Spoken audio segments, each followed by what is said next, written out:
For more analysis on Erdogan's comments and the attacks, let's go live to Fred Fleitz in Washington, D.C. He's a former CIA analyst and the senior vice president at the Center for Security Policy. Fred, thanks so much for joining us.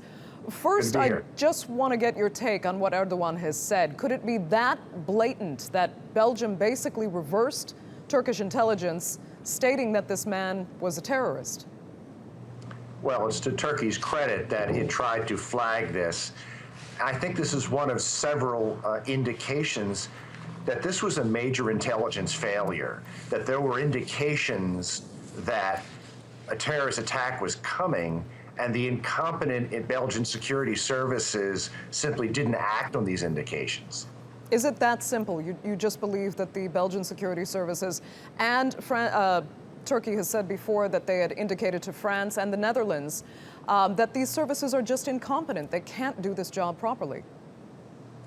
Well, I mean, it's well known that Belgian government, Belgian security services are frankly incompetent. I mean, some people say that, I hate to use this expression, that Belgium is a failed state. It is divided along linguistic lines. The Dutch-speaking and French-speaking parts of the country, frankly, don't work with each other. It's not a surprise that Muslim communities have not been integrated, and it has undermined the effectiveness of their intelligence and security services. So how can that be changed? Well, I think Belgium and the EU have a lot to answer for. We need to go through what intelligence was available that the EU and France and Belgium got from Turkey, what indications were there that an attack was coming, and Belgium has admitted they knew an attack was coming. And I think that some pretty stringent steps have to be taken. This is a big deal to the United States because Belgian citizens can travel to the U.S. without visas. And you know, they've cited time and time again that there was a lack of cooperation and a lack of coordination EU-wide between intelligence services. But now it seems that Turkey had tried to help here by passing on this information. How can they now improve the relationship, the cooperation and the coordination, not just in the EU, but with Turkey?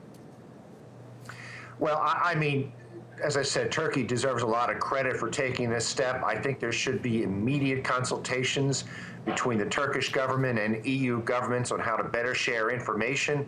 And I think we have to focus on these terrorist safe havens in Europe. The safe havens just aren't in Iraq and Syria. They're in the heart of Europe. They're in Paris. They're in Brussels. This has to be addressed.